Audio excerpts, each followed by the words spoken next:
طرح چین کے بادشاہ کو خاقان، روس کے بادشاہ کو زار، روم کے بادشاہوں کو قیصر اور ایران کے بادشاہ کو کسرا کہتے تھے، اسی طرح قدیم مصر کے بادشاہوں کو فرعون کہا جاتا تھا۔ حضرت موسیٰ علیہ السلام کے دور میں جو فرعون تھا اس کا نام ولید بن مصعب تھا، جبکہ مصری روایتوں میں اس کا نام رمیسس ثانی لکھا گیا ہے۔ فرعون خود کو نہ صرف مصر کا بادشاہ بلکہ خدا کہلواتا تھا اور خود کو مقدس ہستی ظاہر کرتا تھا۔ وہ اپنی رعایا سے کہا کرتا تھا، میں تمہارا سب سے بڑا رب ہوں۔ وہ نہایت ہی ظالم، سرکش اور متکبر تھا۔ وہ لوگوں کو چھوٹی چھوٹی غلطیوں پر سخت ترین سزائیں دیتا۔ فرعون کی حکومت میں بنی اسرائیل کی حالت بدترین تھی۔ ان سے مصر کے تمام عہدے چھین لیے گئے تھے اور ان پر قبطی لوگ بے انتہا ظلم و ستم ڈھاتے تھے۔ بنی اسرائیل کی تعداد کئی لاکھ ہونے کے باوجود مصر میں ان کی حیثیت صرف غلام کی تھی۔ فرعون نے یہ حکم جاری کیا تھا کہ لوگ اس کے آگے سجدہ کریں گے، اور بنی اسرائیل میں سے جو شخص بھی اسے سجدہ کرنے سے انکار کرتا وہ اسے کھولتی ہوئی تیل میں ڈال دیا کرتا۔ اللہ نے حضرت موسیٰ علیہ السلام کو مابوس کیا۔ انہوں نے فرعون کو دعوت توحید دی اور اسے سرکشی اور تکبر سے توبہ کرنے کو کہا۔ حضرت موسیٰ علیہ السلام اور حضرت ہارون علیہ السلام دربار فرعون میں گئے اور فرمایا، ہم دونوں تمہارے رب کے رسول ہیں، ہمارے ساتھ بنی اسرائیل کو جانے دو، اور سلامتی اس آدمی پر جو راہ حق کی پیروی کرے۔ فرعون کہنے لگا، تمہارا رب العالمین کون ہے؟ موسیٰ علیہ السلام نے کہا، وہ آسمانوں اور زمین کا رب ہے، اگر تمہیں اس بات کا یقین ہو۔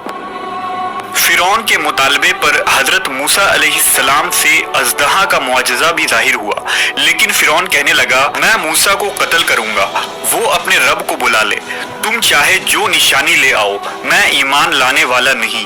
لہٰذا اللہ نے فرعونیوں پر ٹڈیوں، جوؤں، میڈکوں اور خون کا عذاب بھیجا، جو موسیٰ علیہ السلام کے نبوت کی واضح نشانی تھی، جس سے وہ مصائب میں مبتلا کر دیے گئے۔ کھلی نشانیوں کے ظاہر ہونے کے باوجود فرعون اپنی انا اور سرکشی پر قائم رہا اور یہ منصوبہ بنایا کہ موسیٰ علیہ السلام اور بنی اسرائیل پر لشکر کشی کر کے انہیں قتل کر دے گا۔ لہٰذا اللہ تبارک و تعالیٰ نے موسیٰ علیہ السلام کو حکم دیا کہ راتوں رات بنی اسرائیل کو لے کر مصر سے فلسطین کے لیے نکل جائیں۔ لہٰذا آپ بنی اسرائیل کے ساتھ نکل پڑے۔ ادھر فرعون نے اپنی پوری لشکر کو جمع کیا اور آپ کے تعاقب میں نکل پڑا۔ شام کے وقت تک وہ بحر احمر کے کنارے پہنچ گئے۔ اللہ نے قرآن مجید میں اس تاریخی واقعہ کو کچھ یوں بیان کیا ہے، بس انہوں نے صبح کا اجالا ہوتے ہی ان کا پیچھا کیا۔ جب دونوں جماعت ایک دوسرے کو نظر آنے لگی تو موسیٰ کے ساتھیوں نے کہا، اب ہم یقیناً پکڑ لیے گئے۔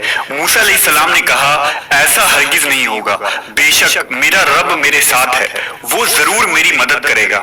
تو ہم نے موسیٰ کو وحی کے ذریعہ کہا کہ آپ لاٹھی سمندر کے پانی پر ماریے۔ انہوں نے ایسا ہی کیا اور سمندر دو حصوں میں پھٹ گیا اور ہر ایک حصہ ایک بڑے پہاڑ کے مانند ہو گیا۔ ہم دوسروں کو بھی اس کے قریب لے آئے اور موسیٰ اور ان کے تمام ساتھیوں کو ہم نے بچا لیا، پھر دوسروں کو ڈبو دیا۔ یقیناً اس واقعہ میں ایک نشانی ہے۔ فرعون اور اس کا لشکر پانی میں غرق ہو گئے اور عذاب الہی کا شکار ہوئے، جبکہ اللہ نے حضرت موسیٰ علیہ السلام اور ان پر ایمان لانے والوں کو نجات عطا فرمائی۔ دنیا میں آل فرعون کو سمندر میں غرق کر کے سزا دی گئی اور آخرت میں ان کے لیے شدید ترین عذاب ہوگا، جیسا کہ اللہ نے قرآن مجید میں فرمایا، اور فرعونیوں کو برے عذاب نے گھیر لیا۔